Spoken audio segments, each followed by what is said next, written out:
afternoon, everybody, and welcome to a conversation with Professor Yuval Noah Harari. My name's Gillian Tett. I'm the US Managing Editor of the Financial Times. Now, there are not many historians who would be put on the main stage of the Congress Center of the World Economic Forum, sandwiched between Angela Merkel and Macron. I think there are even fewer who could fill the room almost as much as Angela Merkel, and almost none who would have the experience as we were waiting in the green room and Angela Merkel came through, Chancellor Merkel came through, she took care to stop, go up to Yuval and introduce herself and say, "I've read your book." Pretty amazing. But Yuval Harari has written two very important books which have really shaped the debate, not just inside governments, but inside many businesses and many non-governmental organizations too. One of them, I imagine most of you read, Sapiens. Hands up who in the room has read Sapiens? Okay, well, that is pretty impressive. His second book, Homo Deus, took those themes of Sapiens, looking at the history of mankind, threw it into the future, and looked at the issue of digital. He's got a third book coming out this summer, 21 Lessons for the 21st Century, which is going to look at the present. But what he's going to be talking about today is something that actually Chancellor Merkel touched on in her own speech, which is a question of data. And what do we do about data today? His ideas are very provocative, very alarming, and something that all of you should pay very close attention to now. Professor Harari, Professor Yuval, the floor is yours. Thank you.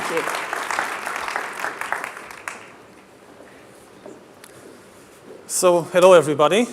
Let me just have 1 minute to get friends with this computer and make sure everything is okay.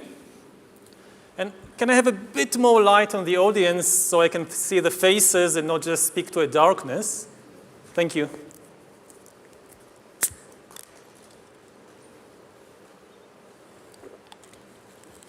So I want to talk to you today about the future of our species and really the future of life. We are probably one of the last generations of Homo sapiens. Within a century or two, Earth will be dominated by entities that are more different from us than we are different from Neanderthals or from chimpanzees. Because in the coming generations, we will learn how to engineer bodies and brains and minds. These will be the main products of the economy, of the 21st century economy. Not textiles and vehicles and weapons, but bodies and brains and minds.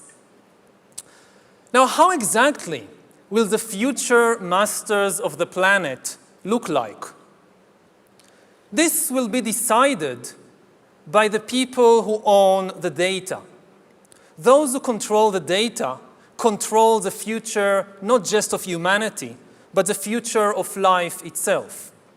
Because today, data is the most important asset in the world.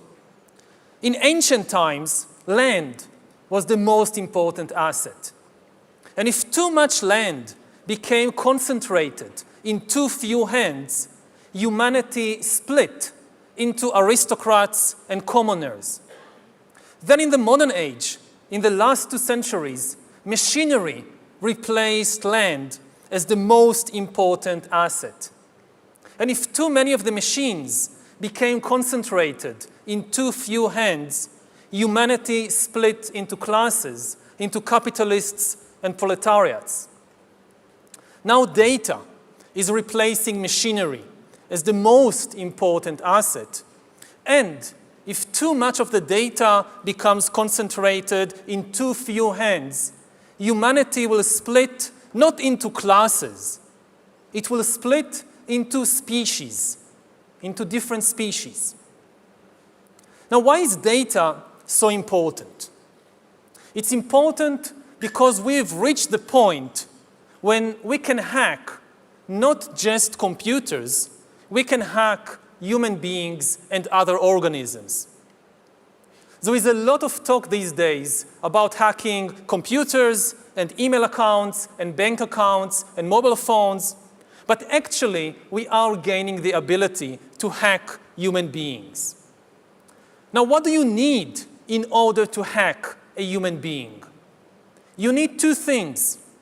You need a lot of computing power, and you need a lot of data, especially biometric data. Not data about what I buy or where I go, but data about what is happening inside my body and inside my brain.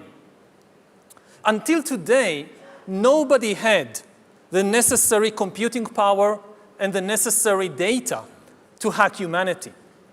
Even if the Soviet KGB or the Spanish Inquisition followed you around everywhere, 24 hours a day, watching everything you do, listening to everything you say, still, they didn't have the computing power and the biological knowledge necessary to make sense of what was happening inside your body and brain and to understand how you feel and what you think and what you want.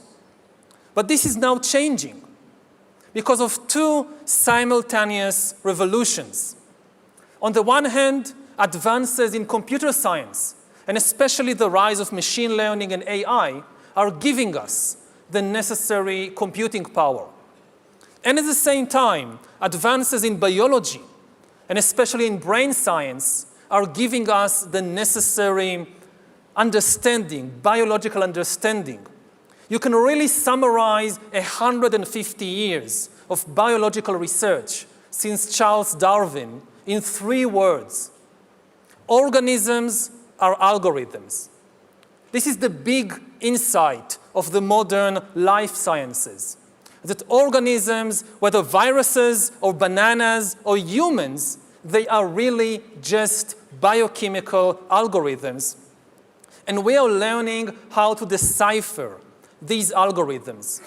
Now, when the two revolutions merge, when the infotech revolution merges with the biotech revolution, what you get is the ability to hack human beings. And maybe the most important invention for the merger of infotech and biotech is the biometric sensor that translates biochemical processes in the body and the brain into electronic signals that a computer can store and analyze. And once you have enough such biometric information and enough computing power, you can create algorithms that know me better than I know myself. And humans really don't know themselves very well. This is why algorithms have a real chance of getting to know ourselves better. We don't really know ourselves. To give an example, when I was 21, I finally realized that I was gay after living for several years in denial. And this is not exceptional. A lot of gay men live in denial for many years. They don't know something very important about themselves. Now imagine the situation in 10 or 20 years when an algorithm can tell any teenager exactly where he or she is on the gay-straight spectrum, and even how malleable this position is. The algorithm tracks your eye movements, your blood pressure, your brain activity, and tells you who you are. Now, maybe you personally wouldn't like to make use of such an algorithm. But maybe you find yourself in some boring birthday party of somebody from your class at school, and one of your friends has this wonderful idea that I've just heard about this cool new algorithm that tells you your sexual orientation, and wouldn't it be a lot of fun if everybody just takes turns testing themselves on this algorithm as everybody else is watching and commenting? What would you do? Would you just walk away? And even if you walk away, and even if you keep hiding from your classmates or from yourself, you will not be able to hide from Amazon and Alibaba and the secret police. As you surf the internet, as you watch videos or check your social feed, the algorithms will be monitoring your eye movements, your blood pressure, your brain activity, and they will know. They could tell Coca-Cola that if you want to sell this person some fuzzy, sugary drink, don't use the advertisement with the shirtless girl. Use the advertisement with the shirtless guy. You wouldn't even know that this was happening, but they will know, and this information will be worth billions. Once we have algorithms that can understand me better than I understand myself, they could predict my desires, manipulate my emotions, and even take decisions on my behalf. And if we are not careful, the outcome might be the rise of digital dictatorships. In the 20th century, democracy generally outperformed dictatorship because democracy was better at processing data and making decisions. We are used to thinking about democracy and dictatorship in ethical or political terms, but actually, these are two different methods to process information. Democracy processes information in a distributed way. It distributes the information and the power to make decisions between many institutions and individuals. Dictatorship, on the other hand, concentrates all the information and power in one place. Now, given the technological conditions of the 20th century, distributed data processing worked better than centralized data processing, which is one of the main reasons why democracy outperformed dictatorship and why, for example, the US economy outperformed the Soviet economy. But this is true only under the unique technological conditions of the 20th century. In the 21st century, new technological revolutions, especially AI and machine learning, might swing the pendulum in the opposite direction. They might make centralized data processing far more efficient than distributed data processing. And if democracy cannot adapt to these new conditions, then humans will come to live under the rule of digital dictatorships.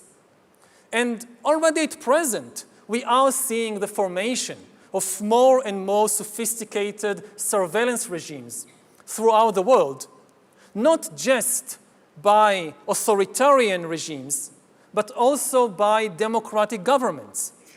The US, for example, is building a global surveillance system, while my home country of Israel is trying to build a total surveillance regime in the West Bank.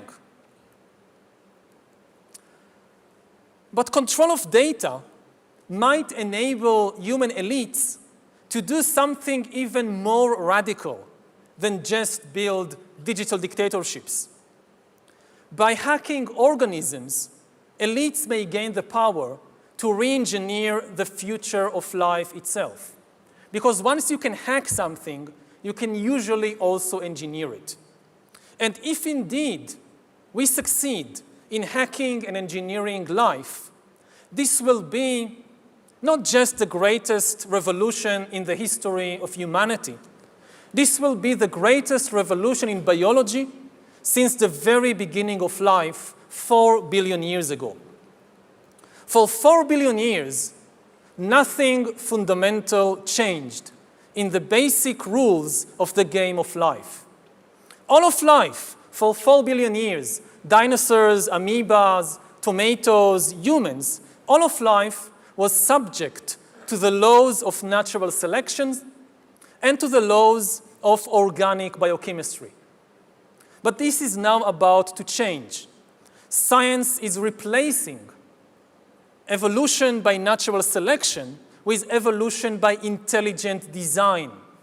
Not the intelligent design of some god above the clouds, but our intelligent design and the intelligent design of our clouds the IBM cloud, the Microsoft cloud, these are the new driving forces of evolution. And at the same time, science may enable life after being confined for 4 billion years to the limited realm of organic compounds. Science may enable life to break out into the inorganic realm.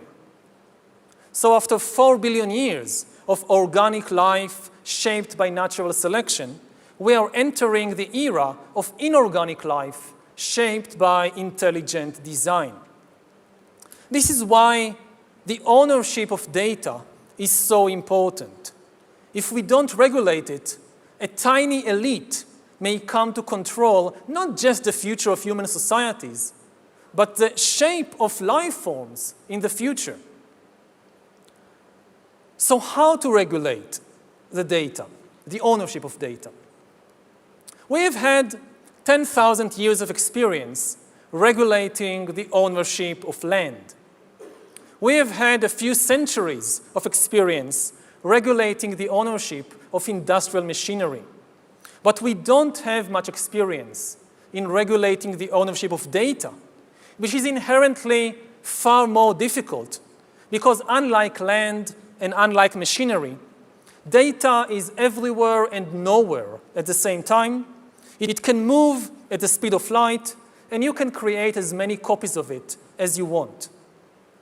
So does the data about my DNA, my brain, my body, my life, does it belong to me or to some corporation or to the government or perhaps to the human collective? At present, big corporations are holding much of the data, and people are becoming worried about it. But mandating governments to nationalize the data may curb the power of the big corporations only in order to give rise to digital dictatorships. And politicians really, many politicians at least, are like musicians. And the instrument they play on is the human emotional and biochemical system. A politician gives a speech, and there is a wave of fear all over the country. A politician tweets, and there is an explosion of anger and hatred. Now, I don't think we should give these musicians most sophisticated instruments to play on. And I certainly don't think they are ready to be entrusted with the future of life in the universe, especially as many politicians and governments seem incapable of producing meaningful visions for the future, and instead, what they sell the public are nostalgic fantasies about going back to the past. And as a historian, I can tell you two things about the past. First of all, it wasn't fun. You wouldn't like to really go back there.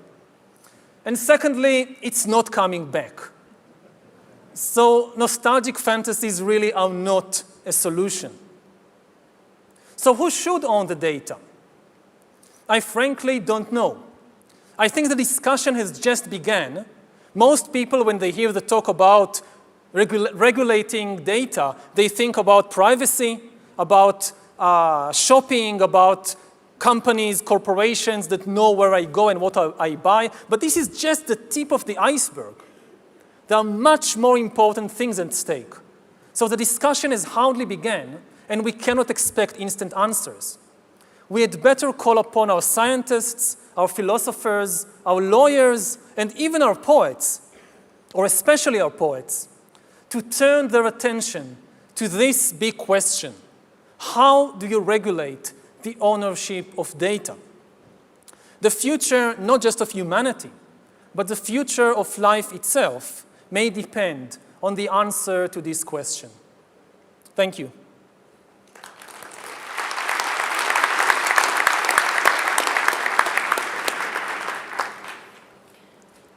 Well, thank you, Professor Harari, for an absolutely brilliant, thought-provoking, and it must be said, somewhat challenging and depressing talk. I must say, I'm quite starstruck sitting here, listening to that stream of ideas.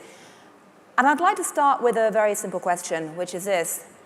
You paint this picture of a future that's quite scary. How soon do you expect that future to be here? Are we talking about 2 years, 20 years, 200 years? I mean, how soon could we be dealing with digital dictatorships? I think that the time scale is decades. I mean, in 200 years, I guess there won't be any sapiens left. There'll be something completely different. 2 years, it's far too soon. So we're talking about a few decades. Nobody knows exactly how many. Right. Now, you're unusual because you actually stood up on that stage and you said, I don't know what the answer is. Okay, that's not something you hear a lot at the World Economic Forum. It's admirably humble. But I'm curious, as you look around the world today, do you see any countries or any groups of people or any academic groups that seem to be having a sensible debate about this? Do you see any reason for encouragement at all? Well, I think the world is divided into a very, very small group of people and institutions who understand what is happening and what is at stake, and the vast majority, not just of ordinary people, but even of politicians and business people who are not really, yes, they hear about data, data protection, there are cyber attacks, somebody might steal my identity or my bank account details, but that, as I said, it's just the tip of the iceberg. I think that my guess, I don't know, but I guess that some of the big corporations, like Google, like Facebook, the usual suspects, they understand what is at stake. I also think that some governments, especially the Chinese government, I think they understand what is at stake. I think certainly most humans have no idea.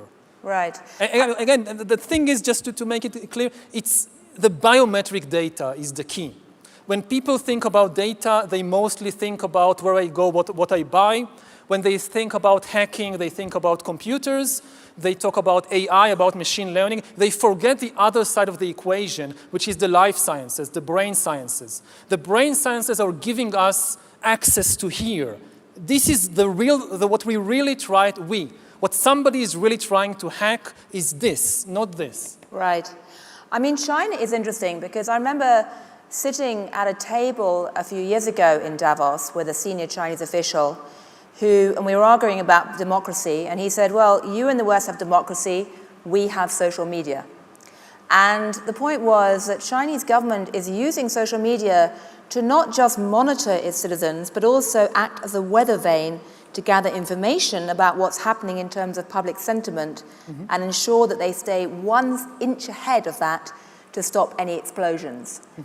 Do you see China as a place where this type of digital dictatorship is most likely to emerge? Well, I don't know. As I said, as I gave examples, you have cases in the West. And I know maybe best about my own country, that Israel is building a real total surveillance regime in the West Bank, which is something we haven't seen almost anywhere in history before, of really trying to follow every place, every individual. And we still haven't crossed the critical watershed of the biometric sensor. Whether it's in the US, in Israel, in China, it's still social media. It's still my mobile phone. It's still where I go, what use I make of my credit card. We still don't really have the technology to go inside, but we are maybe 5 years, 10 years away from having the technology. So maybe to give an extreme example, let's say you live in North Korea, and you have to wear this bracelet, which constantly monitors what is happening inside your body. And you walk into a room, and you see the picture of the dear leader on the wall, and the bracelet can know what is happening to your brain, to your blood pressure, as you see this picture. So this really what is meant by a digital dictatorship. I mean, it makes 1984 sound positively... Child's play. Child's play, yeah. Exactly. You say you don't know what to do about this, but imagine for a moment that you were dictator, be that digital or not. What would you do right now to help humanity deal with this? Would you like to just throw away all of those biometric devices? No, it's absolutely impossible to go back, especially in terms of technology and science. Even if one country or an entire continent is freaked out by the possibilities and they say, we stop all research in this field, you can't force other countries to do the same. And then you have your own, you have a race to the bottom, unless you have some global agreement on how to deal with this, then no country would like to stay behind in the race. So do you want the scientists to take control? Do you want the United Nations? Do you think the United Nations is capable? As I said, the World Economic Forum? Could all the people here take control of this, do you think? The discussion has just begun. I don't think we should panic. We should just, first of all, be aware that this is what we are facing. And there are many possibilities, also technological possibilities. How, for example, when we talk about regulating ownership of land, we have a very clear picture what it means. Okay, you have a plot, you have a field, you build a fence around, you have a gate, you stand at the gate, and you say, okay, you can come in, you can't. This is my field. Now, what does it mean in terms of the data about my DNA or what's happening in my brain? What's the analogy of the fence and the gate? We just don't understand. So I think we are in an analogous position to where we were with the Industrial Revolution 200 years ago. And you just need time. When you start a discussion, I know this from class, from university, you start a discussion and somebody raises the hand and says, okay, but what should I write in the test? And no, we are not there yet. We should first have a discussion about this. I don't have all the answers. Right. One thing I find fascinating in your description of the digital economy is that it actually involves a picture of society which is not quite the picture that normal economists have. Because most of the digital exchanges today don't actually involve money. People are giving up data in exchange for services. Yeah. And that's something that no economic model can capture right now. And frankly, the legal models can't either in terms of the antitrust. So I'm curious, when you look at this problem, it's not quite economics. It's certainly not just computer science. It's not really any particular discipline. Do you think this means that universities need to rethink how they categorize academics? Who is going to take this overarching view to try and talk about these issues? And I should say, I'm trained as an anthropologist, so I'd love to say the anthropologists, but I'm not waiting on them either. No, hopefully everybody. I think that today, if you're a computer scientist, you also need to be, to some extent, a philosopher and an anthropologist. It's now part of the business. And I think maybe, again, to try and focus it, you talked about different exchanges in the world. Maybe the most important exchange in this respect will be in healthcare. The big battle over what we today call privacy will be between privacy and health. Do you give access to what is happening inside your body and brain in exchange for far better healthcare? And my guess is that health will win, hands down. People will give up their privacy in exchange for healthcare, and maybe in many places they won't have a choice. They won't even get insurance if they are unwilling to give access to what is happening inside their bodies. Right. So another big exchange that will not involve money, but still be very, very important. Last quick question, then we must wrap, sadly. When it was all about land control, the elites essentially had feudalism. We called it feudalism in history. Mm-hmm. When it was all about the industrial machines, we had capitalism and Marxism. Have you thought of a word to describe this new world of dataism?